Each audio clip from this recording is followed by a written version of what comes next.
So if you're in your 50s or 60s, you probably have realized that you can't work out like you did when you were in your 20s or 30s, even your 40s. For me, it's been about checking my ego at the door. But what I've realized is that I have to work out differently. And for me, it's all about not getting hurt. Because if I get hurt, then I can't work out regularly. And for me, regularly is like, can I work out 3 times a week? Monday, Wednesday, and Friday.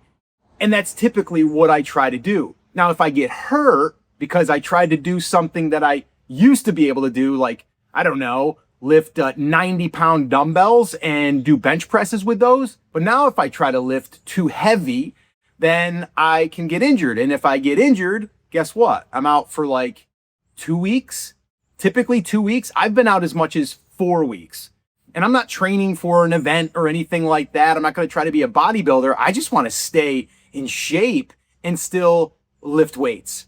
And so for me, I've found that using lighter weight, but doing slower reps has worked really, really well.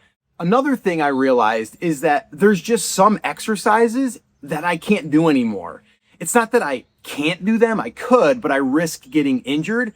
And there's other ways that I can do an exercise to get the same result.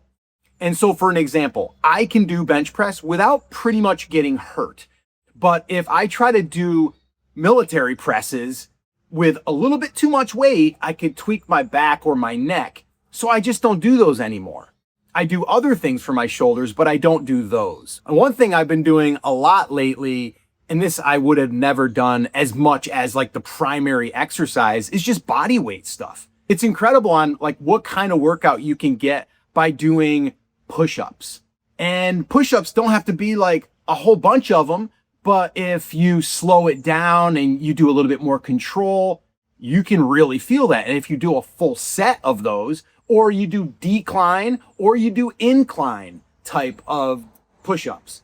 And so that's worked really, really well for me. Air squats, something I never would have done, which I never really liked doing legs anyway, but I know as I get older, it's super important. But like air squats, like those, I never really did those. I've done those and oh my gosh, my legs are really, really feeling it the next day, which means that I did hit the muscle. But now that I'm in my 50s, what I've realized is that my goals are a little bit different. It's not about how much I can lift. It's not about how big I can grow my muscles. It's more about how can I stay injury free, big one, and how can I work out consistently and still enjoy it. So instead of trying to do all of the exercises that everyone's doing, how can I find the ones that work for me?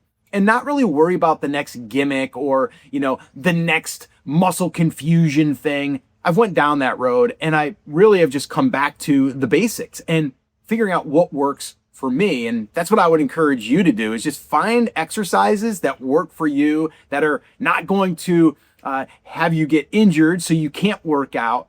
And that way there you can keep up that consistency. Because to me, consistency is key. If we can stay injury free throughout the entire year and be able to work out 3 to 4 days a week, oh my gosh, how much better are we going to be in our body, but also in being able to do things in life, like having fun doing sports, if that's what you like to do, or just gardening or whatever it is, playing with the grandkids. So I think as we get older, they've always said this, you get a little wiser, you get a little smarter, and I'm feeling like that might be happening right now. So the big takeaway here is listen to your body, try to stay consistent, and make sure that you pick exercises that are not going to get you injured.